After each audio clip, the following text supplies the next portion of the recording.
ભગવાન આખા જગતમાં છે અને પરમાત્મા બધાનામાં છે,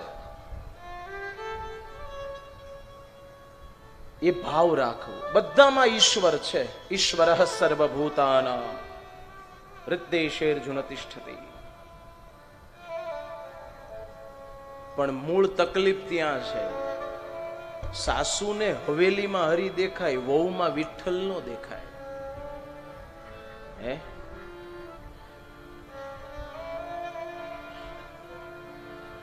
વહુને પોતાના સ્વામીમાં ભગવાન દેખાય, પોતાના પતિમાં ભગવાન દેખાય, પણ એના મા બાપમાં ભગવાન નો દેખાય, એના માતા પિતામાં ભગવાન દેખાય.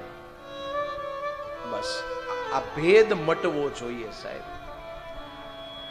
जब तू ही तू है ઓહો, सब में बसा,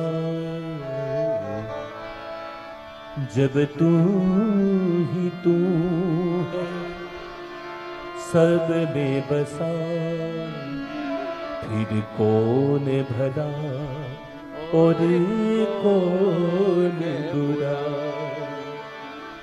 फिर कौन भला और બધામાં ભગવાન છે સાહેબ. ઈશ્વર બધામાં છે.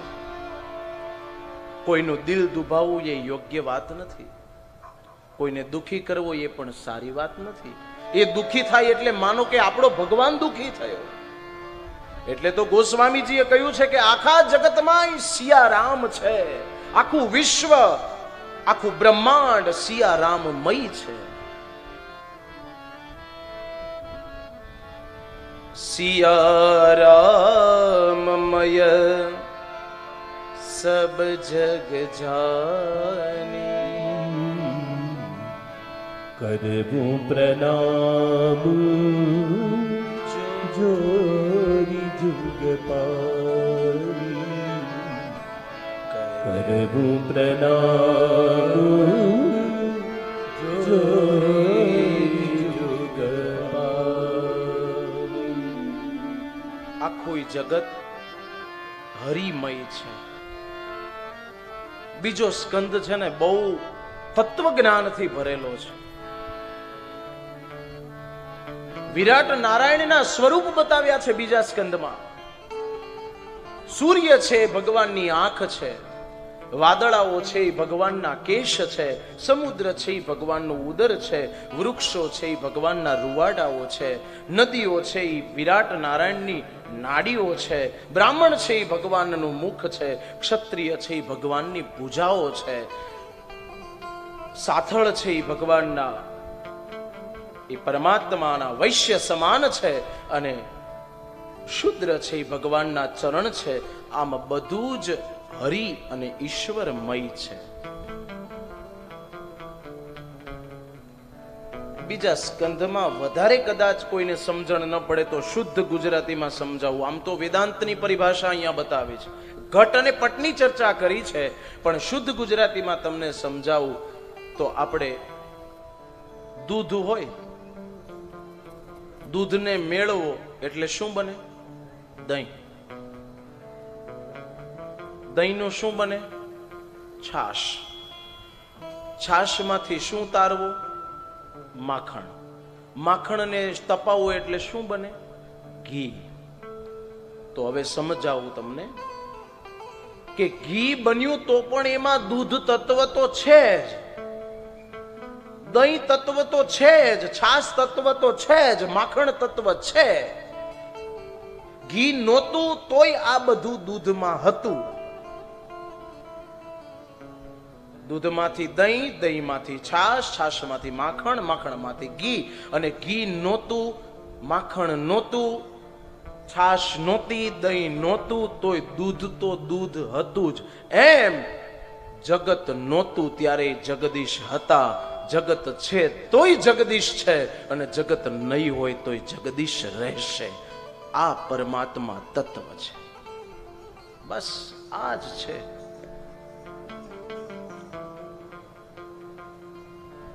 આ બીજો સ્કંધ એવો રહસ્યમય છે. માટીનો ઘડો માણસ ઘરે લાવે અને અનાયાસે અમુક સમય જાય એટલે માટીનો ઘડો ફૂટી જાય એટલે એને કચરામાં જવા દે, તો શું એમાંથી માટી તત્વ જતું રહે? કુંભાર માટી લાવી એને ખૂંદે, ચાકડે ચડાવે, એને આકાર આપે, તોય માટી તત્વ તો છે જ. માટલું બનાવે, એને રંગે, અને કોઈ એના ઘરે લઈ જાય અને એ માટલાનો ઉપયોગ કરે અને પછી એ માટલું અનાયાસે ફૂટી જાય ને કચરામાં જવા દે, તોય માટી તત્વ તો એમાં રહેવાનું છે. એમ આ બધું જ ઈશ્વરમય છે. આ બધું નહોતું ત્યારે પરમાત્મા તો હતા જ.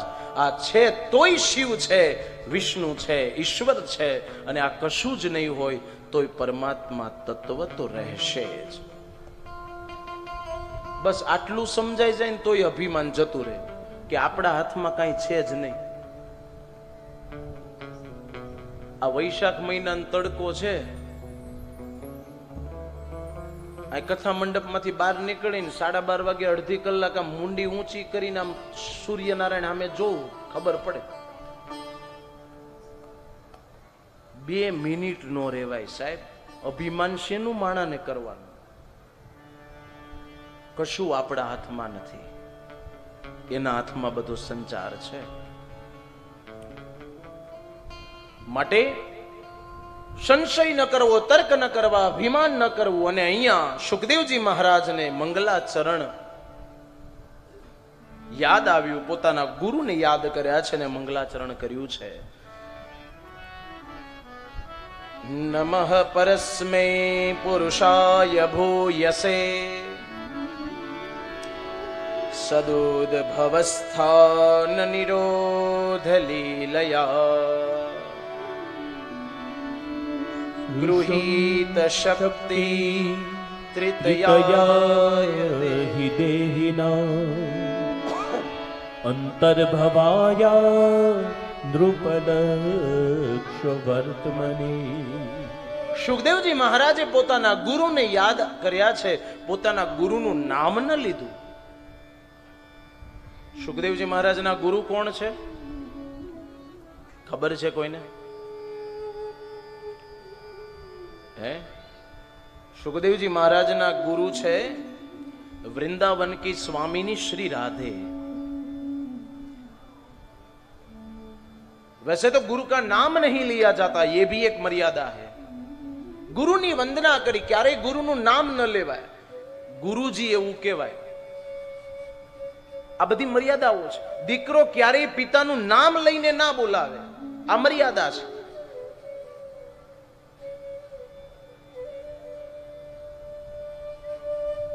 કોઈનું નામ છગનભાઈ હોય તો કોઈ દીકરો એમ કે મારા છગન પપ્પા આવ્યા.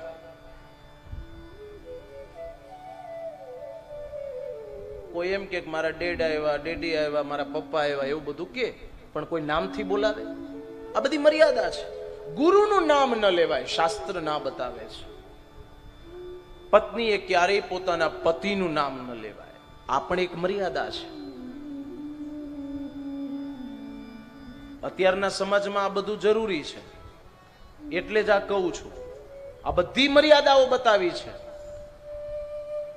આપણા જ આ જ ગામડામાં બેઠા છીએ, ગામડાના વડીલોને તમે પૂછો, તમે જુઓ કે આપણા જ બાપ દાદા, આપણા બા ક્યારેય દાદાનું નામ લઈને નહોતા બોલાવતા, વડીલોનું નામ નહોતા લેતા, પોતાના પતિનું નામ નહોતા લેતા. મર્યાદા હતી. અત્યારે ખબર ન પડે કે આ પતિનું નામ લે છે કે દીકરાનું લે છે, એવા તો નામ હોય. પછી પાકું કરવું પડે કે આ છે કોણ, પછી ખબર પડે કે આ ઓલા ચિંટુના પપ્પા છે, એનું નામ લીધું. હવે પછી ખબર પડે કે આ ચિંટુ છે. આ વાત આવી છે. ગુરુનું નામ ન લેવાય, એ મર્યાદા છે. સુખદેવજી મહારાજે મંગલાચરણ કર્યું છે, ગુરુદેવને યાદ કર્યા છે. ગુરુદેવને યાદ કરી વંદન કર્યા છે. અને એવા પિતા વ્યાસજીને પણ પ્રણામ કર્યા છે. ચતુશ્લોકી ભાગવત સુખદેવજી મહારાજે રાજા પરીક્ષિતને બતાવ્યું અને ત્યાર પછી